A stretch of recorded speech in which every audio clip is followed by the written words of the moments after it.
Everybody's got these stupid barriers they put in their own head. You got to resist those goddamn things because they don't do you any good, and they certainly define the potential for your future in a negative way that's not self-serving, and it's not even real. This idea that there's no way to get past the starting block today is just ludicrous. It's crazy. And it's just this poor thinking. And people that are trapped in bad situations, one of the problems is you feel like this is your future. You feel like and you can't get out of that. There's no hope. There's no light at the end of the tunnel. There's no rainbow.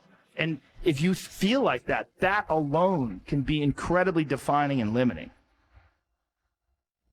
But the truth is that none of them matter. The truth is, if you want to build something in your life, then you have to remember what Mark Twain said. You have to get started. Because at the end of the day, that is literally the only thing that's holding you back.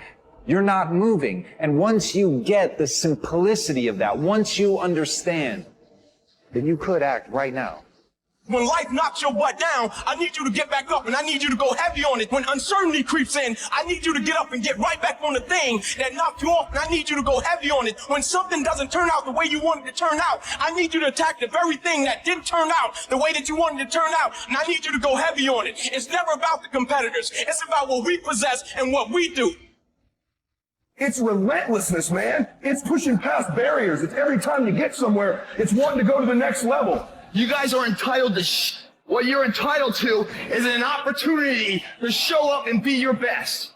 While other people are giving up, feeling like victims, feeling powerless, becoming negative, turning on each other rather than to each other, feeling that they can't make it.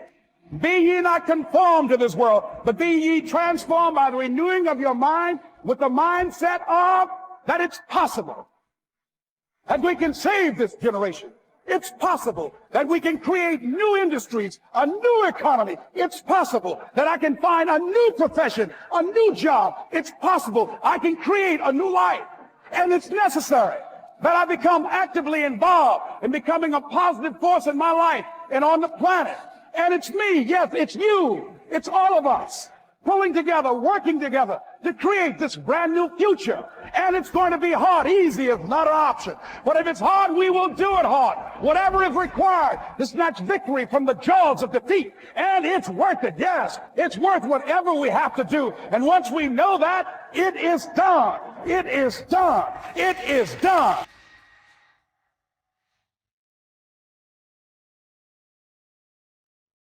I think we're all faced with great opportunities brilliantly disguised as impossible situations.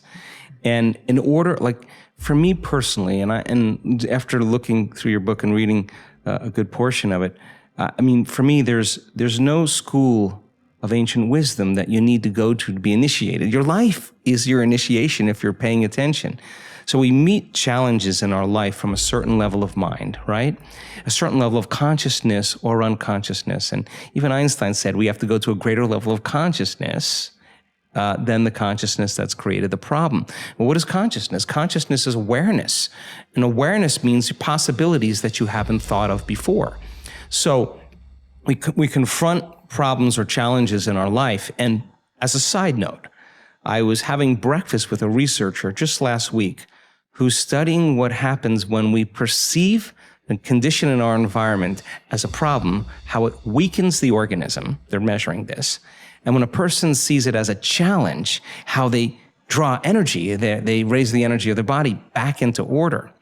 So if we said, I want to be wealthy or I want to be healthy, well, what you want to be that because you're not it. So the initiation of going from not it here to it here, you're going to have to climb some steps. And there's going to be some blind spots. So you try it out and it doesn't work.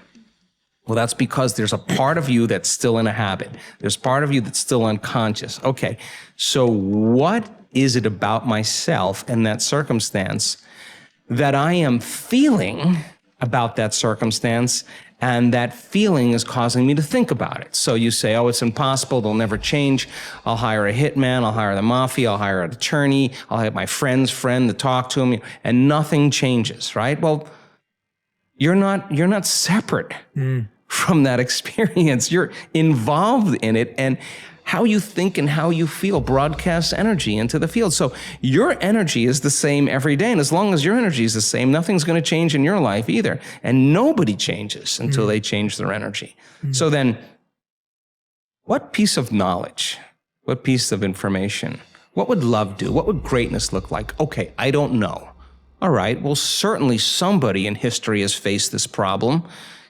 Don't get on Facebook and say, does anybody have any answers? Go look it up and study and read and learn. You'll own it.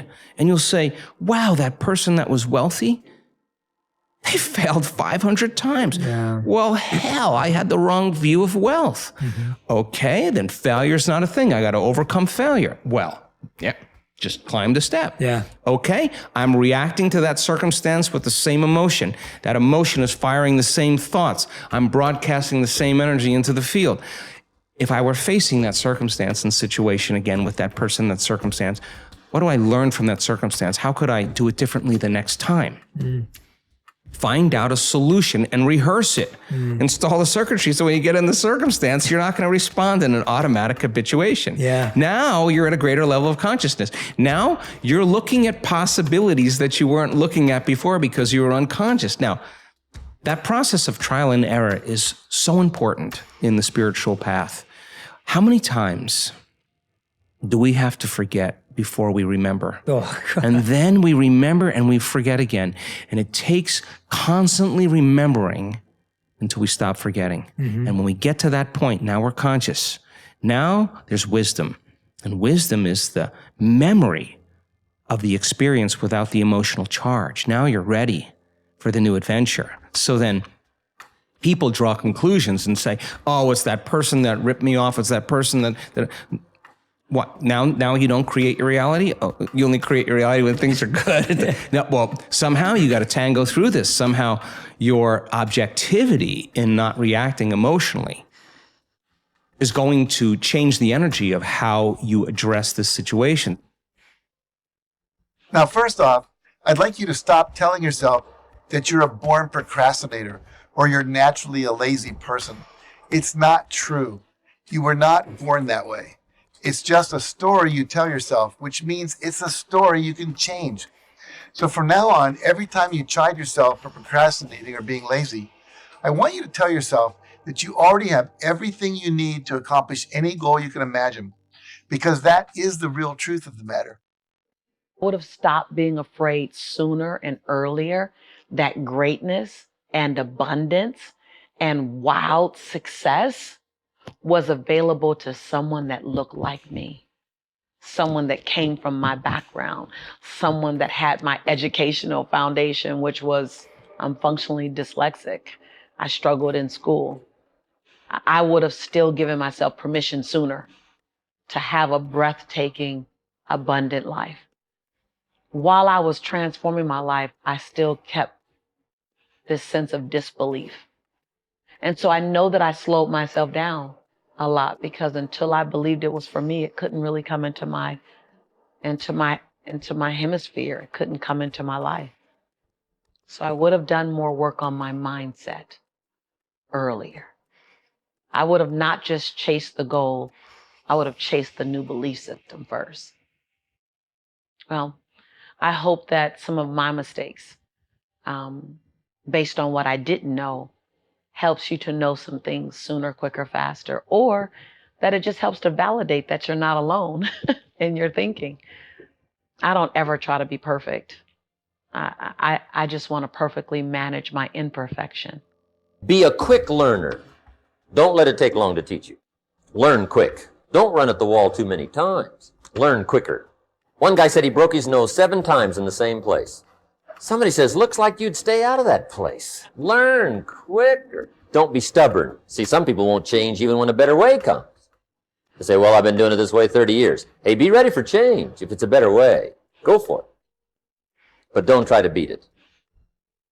Better have a valued goal, because otherwise you can't get any positive motivation working out. And so the more valuable the goal, in principle, the more the micro processes associated with that goal start to take on a positive charge. And so what that means is, well, you get up in the morning and you're excited about the day, you're ready to go. And so as far as I can tell, what you do is you specify your long-term ideal,